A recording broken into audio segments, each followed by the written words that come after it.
My aunt was a professional bochinchera, a gossip girl. Every single Latino family has their bochinchera, and it's who you call to get information on the rest of the family. Instead of having to call your aunt, your uncle, your cousin, your second, your grandmother, you just call la bochinchera, and she tells you everything about everybody. Ese es el trabajo de ella. She just is recopilando información every single. She calls everybody every single day. Probably not you. That's why you're calling her, ¿verdad? So she calls, gets information, and then just passes it along like a fucking brush fire. She's telling everyone's business, but it's good. That's her job. But there's one thing that you have to know about la bochinchera, es que nada de lo que ellos dicen tiene que ser verdad. Nothing that they say should be held, it should be taken with a grain of salt. Okay, so whenever they tell you something, doubt it. Then call the person. Whenever they tell you something interesting, oh, tú sabías que Pepito era gay. Oh, Pepito's gay. Like, what happened? No, sí, porque. And then you call Pepito's mom, and he just was running around with a doll, and that became that Pepito's gay. It's never.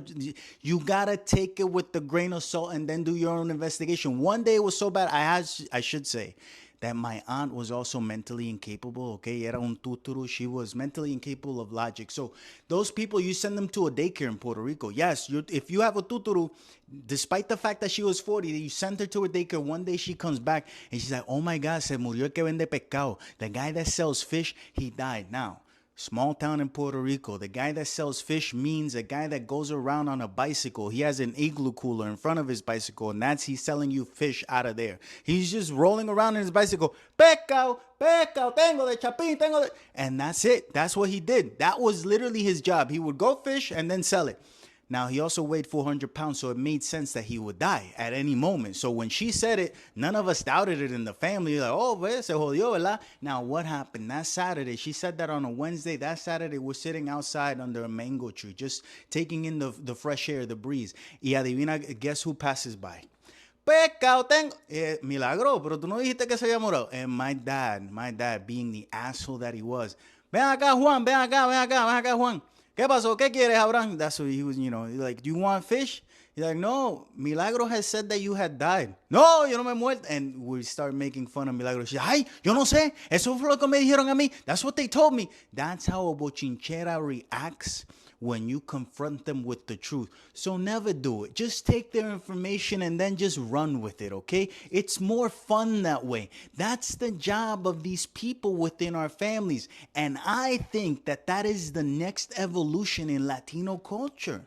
Tenemos que aceptar nuestras cosas negativas. I have accepted that my aunt was, fucked 3 ways from Sunday. I loved her no matter what. I accepted that all she did was, spread information, false information like a fucking brush fire. It doesn't matter to me. I still loved it for what it was. That enriches the culture. We're still embarrassed about our tuturus. We still hide them in closets. We don't let them get out of fucking rooms. I know it's true because my grandmother told me that that's what they did with Milagro when she was little. It's terrible, but it's the reality, okay? So Latinos, Puerto Ricans, by the way, we have the only Down syndrome Victoria's Secret model. Now, should we have a Down syndrome model for Victoria's Secret? Should there be such a thing? Are we sexualizing people that, for the most part, they're on the spectrum where they don't understand how they can be taking advantage by people that aren't on the spectrum. And, there's a lot of motherfuckers that would go in there, but it's fine. She's fine. She found another Down syndrome person and they're making up a life, that's beautiful and nice. And you can see them. You can follow them on Instagram. I think it's fucking crazy. I think it's crazy. I think that shouldn't be. But it's the world that we live in, I'm not arguing it. I'm just saying, in my opinion, this shouldn't exist. There should be no Down syndrome Victoria's Secret model because maybe that's the old school Latino in me being embarrassed by, the things that are taboo or shouldn't be, or essentially because 300 years ago, if you were born that way, they threw you off of a cliff. I'm not saying that we should be throwing babies off a cliff. No, jamás y nunca estoy diciendo eso. Yo estoy diciendo that those babies shouldn't grow up to be sexualized after. That's all I'm saying. That's just my 2 cents. Maybe it's 3 cents. Maybe it's a whole fucking nickel. Then maybe it's too much information for you.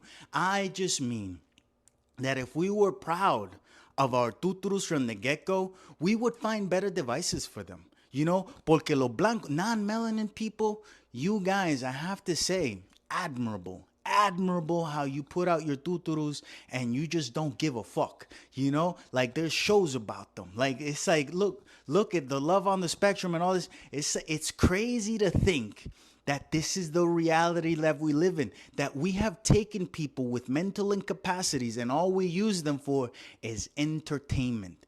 We're not doing anything to help them. We just use them in passing conversation. I hate that quality about living now. I know that in 100 years from now, it won't be the same. 100 years ago, it wasn't the same. I wonder if it's going to be a site of evolution or a site of de-evolution. ¿Cómo nosotros vamos a hablar de nuestro futuro?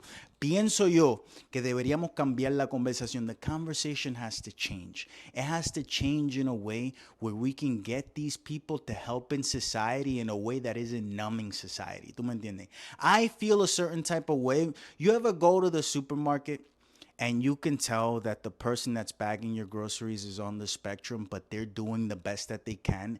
And for a moment there, tú te sientes como que, you know what, fuck, man, good for you.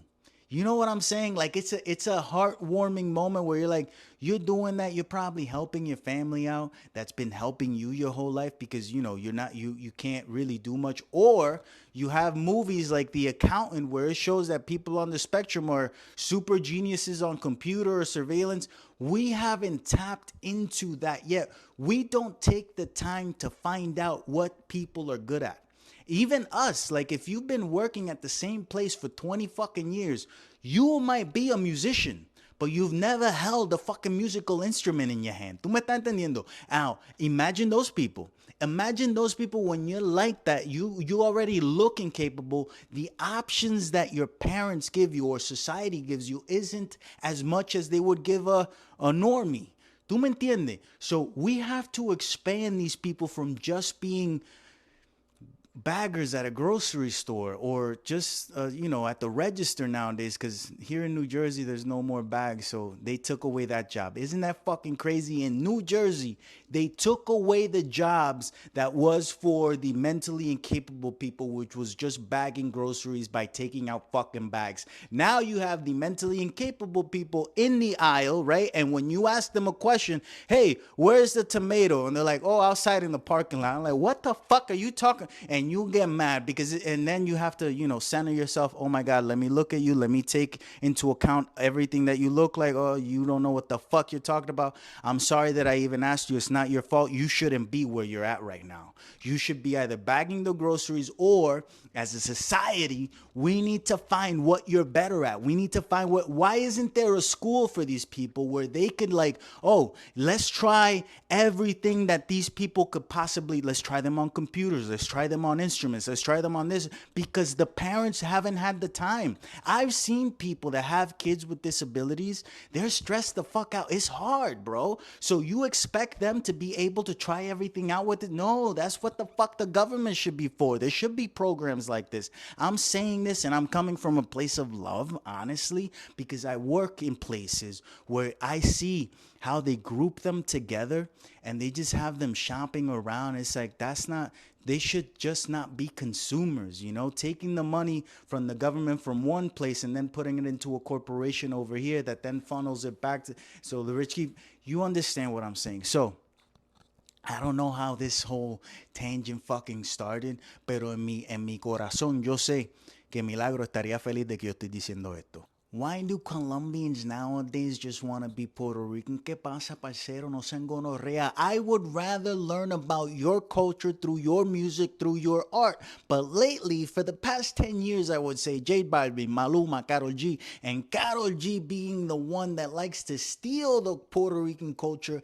and then pretend it was her that came up with it. It's inexplicable. At the very least, J Balvin and Maluma, they're like, no. We understand. It comes from over there, but, we're going to take those roots and we're gonna run with it. We just like it and we want to bar. Pero Karol G te dice que bichota is something that she came up with, which is something that I grew up knowing as a woman that you don't fuck with. Cuando ti te decían que esa tipa una bichota, that just basically means that she ran el punto de droga, okay? O por lo menos mató a 2 o 3. So you don't want to fuck with a bichota. Karol G, I would fuck with her. Like, it's like, tú eres una estúpida. Tú sabes, tú estás diciendo muchas cosas estúpidas. and I don't mean to offend, but I just think of the classic Colombians that I grew up with: Shakira, Carlos Vive, Juanes, bro, Juanes. Las canciones de Juanes to me were like old school salsa. Old school salsa te decían una historia en la canción. It would tell you a story within the song, and that's what Juanes was doing. We were all learning fucking what was going on in Colombia through Juanes. La camisa negra, que si María de la Rosa, I don't know, there was a woman that killed, I don't remember, Joe Arroyo. Oye, men, no le pega a la negra, no le pega a la... En los años 1600, pam, pam, pam. You're getting history, you understand? I thought that that's what Colombian music was. The same as salsa, but, you know, different rhythm. Like, pero teníamos este storytelling going on, and that's gone. Now everyone is saying the same thing about going to a club and meeting a girl. When you're Daddy Yankee's age, okay, which I don't know how old this motherfucker is, but he old, all right? And you're still talking about going to a club. It's like, cabrón, madura. Madura, puñeta. Wisin y Yandel love him. But we gotta change the topics, bro. We got. What are you doing? Bring your life into your music so that we can feel like, oh my God, we're all growing up together. Pero los cabrones, you want to connect with teeny boppers still? That's what you want to do. You want to connect with 16 to 24-year-olds that are still going out clubbing, hueliendo y metiendo. And ma, that's another thing. Colombians, bring back la hueleera. Bring back la hueleera to your music. Bring back la hueleera to your culture. Bring back. And the Colombian president said que hueler es lo mismo que tomarse una cerveza. This is something true. I loved it when he said it. When the Colombian prime minister or president, I'm not sure what they call him, when he said that doing a bump was the same as drinking a glass of whiskey, I love that he said that, because he's probably right. You know, it's just we've been taught to not like things because then it doesn't allow you to be a slave.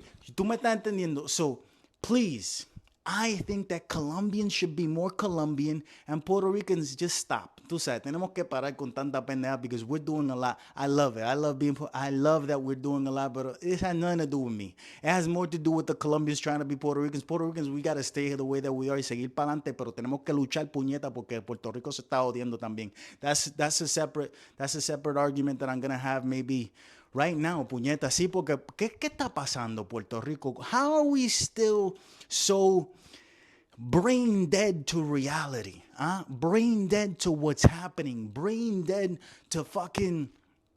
I don't get it. Porque está pasando acá en Estados Unidos también. Contamos con este tipo and the beautiful bill que ahora estamos más jodidos. I can't believe. Can you believe that you work, right? And everything you buy gets taxed. Your money gets taxed. At the end of the day, whatever you are actually taking home for you is probably 15 to 35% of how much you actually work. Understand that you're working 40 hours, but out of those 40 hours, you're truly only going to be able to spend about 8. Make it make sense. How are we okay with this shit? How is it that the system is working? The system is fucking working. You have to admit it's a terrible system, pero they've learned it, man. They've learned how the human psyche works y nos tienen agarrados por el bicho, por la bola, por la chocha, por el culo. Nos tienen el dedo todo metido. Estamos todo fucking jodidos. You gotta love it, though. Seguimos aquí. I'm not big on conspiracy theories, but if the gay gene was a thing, wouldn't that mean que tú vas al doctor, te sacan la sangre y te dicen si tú lo tienes? You would go to the doctor, he would take out some blood, and they would determine, oh, this baby has it, this baby doesn't have it. Because if it is that way, that also means that they have extracted that gay gene and injected it into San Francisco, okay? Porque allí todo el mundo lo tiene. It is spreading like coronavirus. And I'm not saying that it's a good or a bad thing. This is not, my opinion isn't that it's good or bad to be or not to be. My opinion is based on if it is in the blood, could it be extracted and could that be used against us for population control? I was sitting there, I got into this rabbit hole and puñeta, espérate. Is this what's actually going on? Is this in the big beautiful bill maybe that they're, taking some money out of here and putting it over there so that they can then do experiments on people low income? They could determine the food that they're giving you, and that food is injected with the gene. Is that what's happening? I don't know. I'm just theorizing here. Like every good conspiracy theory, it's muddled. It's a gray area. I don't have a lot of facts other than San Francisco, because there's a lot going on over there. And not for nothing, there's a lot going on in New York and Philly. In Philly, they got Gabriel. There's a lot going on in fucking Puerto Rico también. There's a lot going on in the circle that I revolve in this fucking globe que me está dejando saber que maybe it is real. And maybe they took it out at some point and they're just putting it into shit. And they say that it's in the water. I don't know. And I have no problem with it. I'm not saying that I have a problem with it. To be totally fucking clear, I'm just wondering what the truth is. And yes, it has always existed. There have always been gay people. There's fucking Spartans and in the Bible, Sodom and Gomorrah. There's always been. I'm not saying that this is new. I'm just saying que el gobierno, the government, finds a way to use things against us. And this is something that they could probably use or probably are using against us. Like the same reason why there was so much crack and cocaine in Harlem back in the 70s and 80s. It wasn't because it was grown there. It was because there was a war in Vietnam, and then they took the fucking drugs over there and they put all the opioids by, and they wanted to get black people addicted to it so that they could make them a lesser race because they were showing signs that they were actually smart and they were actually tougher. So you understand how the government would use something against us. So I'm just a theory. Just a theory. I don't know what the fuck I'm talking about. I know a couple things. But en este instante, I'm just theorizing. What do you think? Do you think they are using it against us? Do you think that it has been like a genetically modified? Because our food and European food is so different. If you've been to Europe, tú comes allá and you feel so different than what you do over here. And then you come to find out there's a whole bunch of chemicals, pesticides, and blah, blah, blah, blah, blah. I don't know the half of it. But over there, you feel different after you eat. Over here, you eat and you might feel a little gay. Over there, you eat and you feel fine. You get it? You might get bloated after your 5th bowl of fucking pasta. Over here, you have a bowl of pasta and you feel, like bending. I'm just saying, que la cosa es tan rara. And why is it that broccoli is a thing? People don't know that broccoli is fake. I'm super curious. And lately, within the zeitgeist of the algorithm, I've been seeing a lot of information on how fucking, allergy season pollen is just tree cum. Pollen is tree cum, and that's why we breathe it in, and we are allergic to tree cum, by the way, because they didn't want to plant female trees because female trees bear fruit. And male trees just bear cum, and fruit you have to pick off the ground, and cum in the air you just have to breathe in and then buy allergy medicine so they can continue subtracting money from your life. There's no way of you being absolutely happy. We need to continue. We need to have you depending on medication, on the government, on us to live, taxes, blah, blah, blah. So again, do you think that all of this shit is on purpose, or is it just purely fucking coincidence? Because everything else seems very purposeful. Everything else seems very fucking calculated to keep us dependiendo de estos hijos de la gran puta que son billonarios. And we're just continuously getting fucked. Sean felices. Last night, I fell asleep on the couch and had a great dream about my wife, how I was inside her. Woke up 4 o'clock in the morning, went into bed, and made that dream a reality. Because within a marriage, jamás deberíamos estar bajo 100%. If you're bringing in your 100% and she's bringing in her 100%, the marriage should never go below that, because there should never be anyone on totally empty. You should never be below your 50%. When you're below your 50%, you need medication, you need to go see a doctor. Tú necesitas ayuda inmediatamente, puñeta. So within a marriage, you have to keep an eye out for the other person. Because if anything else, we're just here to help each other out. Tú me estás entendiendo? And I know that you gotta fuck whenever that you can fuck. okay? Because fucking isn't forever. I know it sounds crazy. I know it sounds crazy, but your body's gonna give up at some point. My back hurts. And if my back is hurting already and I'm in my late 30s, I know que in my late 80s el bicho me va a empezar a doler. O por lo menos la sangre no va a circular hasta allá anymore, okay? So I'm just saying, you gotta fuck when you gotta fuck. You gotta fuck when you can fuck and never go below that threshold. It's something super important. They say that, oh, you gotta be there for each other. No, no, no, no, no.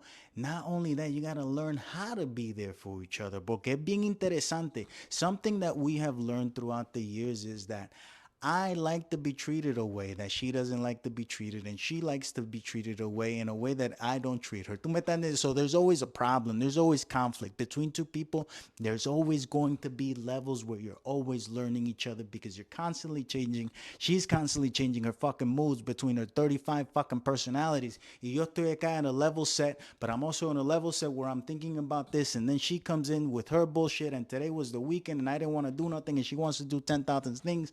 So tienes que estar siempre pendiente. That's why they say que estar casado es trabajo, that it's work. And it's not necessarily that it's work. You just gotta find that you do something that you love. You know how they say, when you're doing what you love, you'll never work a day in your life. But you gotta marry the person that you love so that you never work a day in your life, and you're still gonna fucking work, because at some point she's not gonna be the person that you love, because they change. Okay, we all change. You might have a bad day. That's when the other person has to pick it up, and picking it up sometimes means déjalo quieto. Sometimes means don't talk to that person. Another time means push them. Another time means let them go. Another time means reel them in. How do you know all these things? You got to figure it the fuck out. It's the most beautiful, complex thing that you will ever do in your life, is decide to be with someone for longer than a year, okay? Porque within a couple of years, you start seeing the many faces of the person. Porque let me tell you, you're not who you're going to be. You weren't who you are. We're not happy. We're not unhappy. We are happy. We're ecstatic. We're sad. We're depressed. We're excited. It's all there. It's all going to be there. You have to learn how to drive within those roads, not crossing the double line. And when you do cross the double line, make sure that you look into oncoming traffic and there's no cop behind you, so that you could, get back in line. Así es la vida. Así es la vida. Why? Because ¿por qué? ¿Quién sabe? The wife and I had our first threesome after 13 years. Fue espectacular. It was spectacular. She was giggling the whole time. Yo no sabía que se iban a llevar tan bien. I didn't think that they were going to get along so well, okay? And I had to record the moment. Why? Because if after 13 years, both of y'all are still willing to open up and get to learn each other in different ways, and yes, they knew each other, they had seen each other, but it's different. It's different to say hi and then to be riding a person. I had to record the situation. And yes, I'm going to show you why, because it is important to relive these moments, to remind each other, look at how open you can be. Look at how willing you are to make us work, that you're willing to just throw yourself out there in la intemperie, pase lo que pase. And yes, I'm talking about me, her, and the bike, okay? Look at this, all right? Why wasn't it recorded better? I think I was subconsciously, I must have been nervous. I didn't put the camera in the right angle so that you can capture the moment perfectly. But the best shot that I have is of these shadows. And yes, I did a video recording afterwards, and that had no sound. It was a terrible technical day. But at the end of the day, I am proud of the situation. And being married is what actually prepares you for a child, because a dog, you have zero expectations of an animal. He's not supposed to understand you. He doesn't speak your language. Pero cuando yo estoy hablando con la mujer mía, ella no sabe ni ponerse un fucking... She doesn't even know how to put on a casco, a helmet, bro. I'm like, who raised you? Where the fuck are you from? I'm like, put your feet here. Oh, they're slipping. Oh my God, this. It was a challenging situation, but it has, it's like the baby steps to get there. I wasn't this retarded when I got on a motorcycle for the first time, but to each their own. So marriage prepares you for children, because you have to have a patience with this other human that you have expectations of them understanding you, because they're another fucking human instead of a pet. ¿Se entiende? You understand what I'm saying? So if you're gonna have a kid, I think that marriage years of marriages was gonna give you the patience to deal with another little human so that then you can tell them how it is that they should live their life. Porque puñeta, esta tipa, I loved it. You see, we had fun, okay? More threesomes to come.